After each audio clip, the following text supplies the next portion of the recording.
Dear learners, hope all of you are fine and ready for today's class. Today you are going to read from your textbook Islam and Moral Education and chapter 5, lesson 6. This is the last lesson of your chapter 5. Today we will learn here about the life of Hazrat Abdul Qadir Jilani radiallahu ta'ala anhu. Dear learners, hope all of you are ready with your text.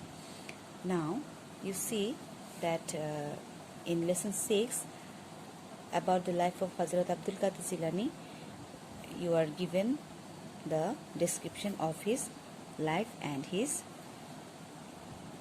work. And before it, you have learned in 5 lessons about Hazrat Muhammad sallallahu alaihi wasallam, about Hazrat Abu Bakr radiallahu ta'ala anhu, about Hazrat Umar Farooq radiallahu ta'ala anhu, about Hazrat Khadija radiallahu ta'ala anhu, and about Hazrat Imam Abu Hanifa radiallahu ta'ala anhu in 5 lessons. And this is the last lesson of this chapter. Dear learners, hope all of you are ready with your text. Now let's enjoy the lesson. Hazrat Abdul Qadir Jilani radiallahu ta'ala anhu was born at the Iranian town of Jilani in 470 Hijri, that means 1077 AD. He is called Jilani on the basis of the place of his birth. His surname is Abu Saleh and his titles are Muhyiddin.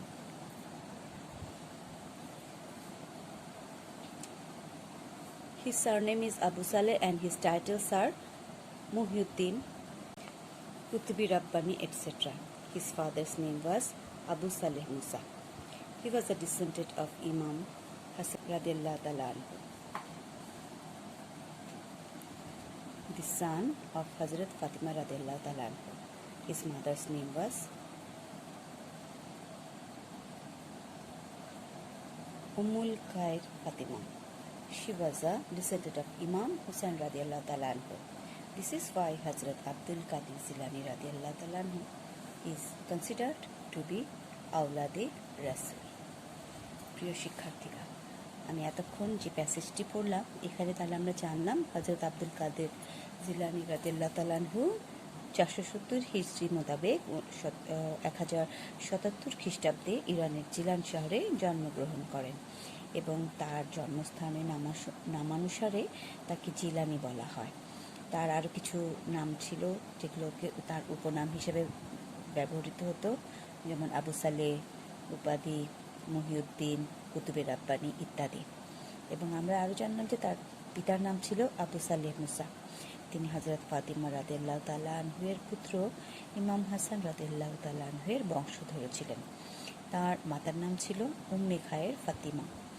তিনি ইমাম হোসেন রাদিয়াল্লাহু তাআলা আনহুয়ের বংশধর ছিলেন। এজন্য হযরত আব্দুল কাদের জিলানী রাদিয়াল্লাহু তাআলা আনহুকে আওলাদে রসুল বলে গণ্য করা হয়। This great saint was quiet, composed, gentle, and thoughtful from his boyhood. He learned the Quran by heart in his boyhood. Having finished his primary education at the age of 18, he proceeded to Baghdad for having higher studies there. He received higher education on the Hadith, Fiqh, Usul, Theology, Logic, History, and Philosophy from Nizamiya Madrasa-i Tafsir. অর্থাৎ এই মহান ওলি, this great Saint, এই মহান ওলি তার বাল্যকাল থেকে ছিলেন শান্ত, নম্র, ভদ্র, চিন্তাশীল ও জ্ঞানানুরাগী। শৈশবে তিনি কুরআন মুখস্থ করেন। জিলানে প্রাথমিক শিক্ষা শেষ করার পর তিনি 18 বছর বয়সে উচ্চশিক্ষা লাভের উদ্দেশ্যে বাগদাদে যান। সেখানে নিজামিয়া মাদ্রাসায় তিনি তাফসির, হাদিস, ফিকাহ এবং উসুল, ধর্মতত্ত্ব, তর্কশাস্ত্র, ইতিহাস এবং দর্শনে উচ্চশিক্ষা লাভ করেন। that Hazrat Abdul Qadir Jilani radiallahu ta'ala anhu would be a different kind of person and a great sage as well as a great saint was understandable from a simple event in his boyhood. It is described that he refrained himself from taking milk by taking his mouth away when his mother tried to suckle him in the month of Ramadan. হযরত আব্দুল কাদের জিলানী সাধারণ মানুষ থেকে ব্যতিক্রমী একজন মহান সাধক ও তাপস হবেন, এটা তার শৈশবকালের একটি কাহিনী থেকে বুঝতে পারা যায়। বর্ণিত রয়েছে যে তিনি যখন দুধ পান করতেন, অর্থাৎ দুগ্ধপোষ্য অবস্থায়, তিনি রমজান মাসের দিনের বেলায় তিনি কিন্তু তার মায়ের দুধ খাওয়া থেকে বিরত থাকতেন। তার মা যখন তাকে দুধ পান করাতে যেতেন, তিনি মুখ ফিরিয়ে নিতেন। After receiving education in Sharia, Hazrat Abdul Qadir Jilani radiallahu ta'ala anhu started visiting the places of the Sufis and dervishes in Baghdad. He got introduced to Saint Hazrat Hamadan radiallahu ta'ala anhu and received Sufi knowledge from him. Hazrat Abdul Qadir Jilani রাদিয়াল্লাহু তাআলা আনহু শরীয়তের জ্ঞানার্জনের পর মারিফাতের আধ্যাত্মিক জ্ঞান লাভের জন্য বাগদাদের সুফি দরবেশদের দরবারে যাতায়াত শুরু করেন। তার সাথে সাধক হযরত হাম্মাদান রাদিয়াল্লাহু তাআলা আনহুর পরিচয় ঘটে। তিনি তাঁর সাহচর্যেই সুফি তত্ত্বে জ্ঞান লাভ করেন। হযরত আব্দুল কাদের জিলানী রাদিয়াল্লাহু তাআলা আনহু went away from the civilization in spiritual pursuits for 25 years. He returned towards the end of 521 Hijri and started to preach religion. হযরত আব্দুল কাদের জিলানী আধ্যাত্মিক সাধনার জন্য 25 বছর লোকচক্ষুর আড়ালে চলে যান। তিনি 521 হিজরির শেষ ভাগে পুনরায় লোকালয়ে ফিরে আসেন এবং দিন প্রচার শুরু করেন। Many scholars gathered to receive religious knowledge from Hazrat Abdul Qadir Jilani radiallahu ta'ala anhu. He used to make speeches at the local Idgah every Wednesday. As the number of audience grew larger, the Idgah was extended and a resting place for far away farers, Musafirkhana, was set up. জীবনের শেষের দিকে তিনি দিনের বেলায় খুতবা ও ফতোয়া প্রদানে ব্যস্ত থাকতেন। Towards the end of his life, he delivered khutbah and fatwa during daytime. হযরত আব্দুল কাদের জিলানী রাদিয়াল্লাহু তাআলা আনহুর কাছে শিক্ষালাভের জন্য অসংখ্য আলেম সমবেত হতেন। তিনি বুধবার স্থানীয় ঈদগাহে সকালবেলায় বক্তৃতা করতেন, কিন্তু দিনে দিনে শ্রোতার সংখ্যা বেড়ে যাওয়ায় ঈদগাহটির আয়তন বৃদ্ধি করা হয় এবং সেখানে একটি মুসাফিরখানাও স্থাপন করা হয়। He used to fast throughout the year except for the prohibited 5 days.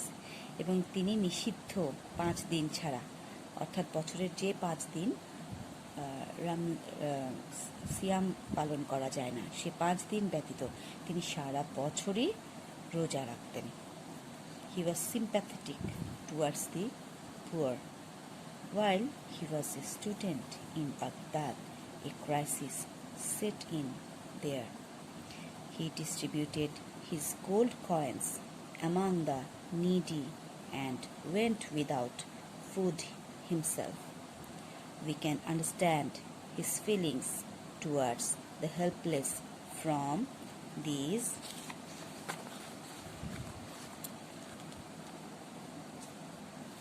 words.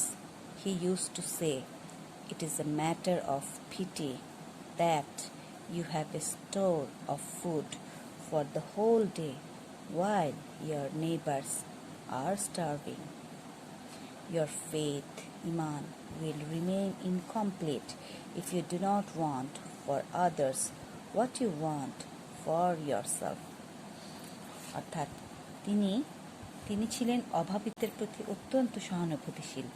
তাই তার ছাত্র জীবনে যখন বাগদাদে অনটন দেখা যায়, তিনি তার কাছে থাকা স্বর্ণমুদ্রা থেকে অভাবীদের থেকে দান করতেন এবং তিনি নিজে না খেয়ে জীবন অতিবাহিত করতেন। অসহায়দের প্রতি তার দরদ কেমন ছিল এই ঘটনা থেকে সেটা তাহলে আমরা বুঝতে পারি। তিনি বলেন, আফসোস তোমার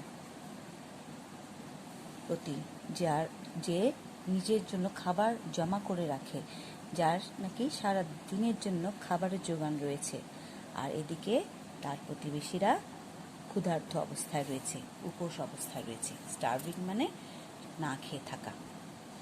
তোমার ঈমান কিন্তু সম্পূর্ণ হবে না, অসম্পূর্ণ রয়ে যাবে তুমি যদি না চাও অন্যদের জন্য যেটা তুমি নিজের জন্য চাও। এবং এ থেকে বোঝা যায় তিনি কতটা সহানুভূতি সম্পন্ন ছিলেন অন্যদের প্রতি। This noble sage is better known as the great saint. He passed away at the age of 90 in the year 561 Hijri. This mausoleum is located in Baghdad. We shall build up our life in accordance with the ideals of Hazrat Abdul Qadir Jilani radiallahu ta'ala anhu. Always tell the truth and render help as well as service to the needy and the afflicted. তাহলে আমরা জানলাম যে এই মহান সাধক আমাদের কাছে অনেক মহান একজন সাধক হিসেবে আমাদের কাছে পরিচিত এবং তিনি 90 বছর বয়সে 561 হিজরিতে মারা যান এবং তাকে বাগদাদে কবরস্থ করা হয়। We shall build up our life, আমরা আমাদের জীবন তার আদর্শ অনুসারে, হযরত আব্দুল কাদের জিলানীর আদর্শ অনুসারে আমরা গড়ে তুলব। আমরা সেই অনুযায়ী পরিচালিত করার চেষ্টা করব, তার আদর্শ মেনে চলতে চেষ্টা করব এবং অবশ্যই সবসময় তাই সত্য কথা বলবার চেষ্টা করব এবং আমরা আমাদের সেবা যাদের অভাব অনটন রয়েছে তাদের জন্য এবং যারা নিপীড়িত তাদের জন্য আমরা আমাদের সাহায্যের হাত বাড়িয়ে দেব। আর এই ছিল ডিয়ার লার্নার্স আজকে আমাদের হযরত আব্দুল কাদের জিলানী সম্পর্কে আমাদের লেসন। এবং তোমাদেরকে একটি টাস্ক দেওয়া হয়েছে, দেখো এই লেসনের পর student will make a list of the noble qualities of Hazrat Abdul কাদের জিলানী রাদিয়াল্লাহু তাআলা আনহু। অর্থাৎ তোমরা হযরত আব্দুল কাদের রাদিয়াল্লাহু তাআলা আনহুর জীবন সম্পর্কে জানলে, এখন তোমরা তার জীবন থেকে তার যে বৈশিষ্ট্যগুলো ছিল, নোবেল কোয়ালিটিসগুলো ছিল, তার যে বিশেষ গুণগুলো ছিল যা তাকে মহান করেছে, মহৎ করেছে, সেই গুণগুলো তোমরা এখানে যেগুলো আলোচনা করা হয়েছে সেগুলো খুঁজে বার করবে এবং এরপর সেগুলোকে সাজিয়ে একটি লিস্ট করবে। সেই লিস্টটাকে তোমরা কপিতে লিখে ফেলবে। এই টাস্কটা, এই কাজটা হচ্ছে এই লেসনের পরবর্তীতে তোমাদের জন্য আমি তোমাদেরকে দিলাম এবং এটি করার পাশাপাশি তোমাদের তাহলে এই লেসনটা আরও একবার ভালো করে পড়া হয়ে যাবে এবং এভাবে তোমরা যদি লেসনটা পড়ো তোমরা দেখবে যে পরবর্তীতে এখান থেকে short question, knowledge base question, MCQ question এবং তার সম্পর্কে বর্ণনা দেওয়ার জন্য তোমরা অনেক কিছু জানতে পারবে। তাহলে আজ এটুকুই, সবাইকে অনেক ধন্যবাদ।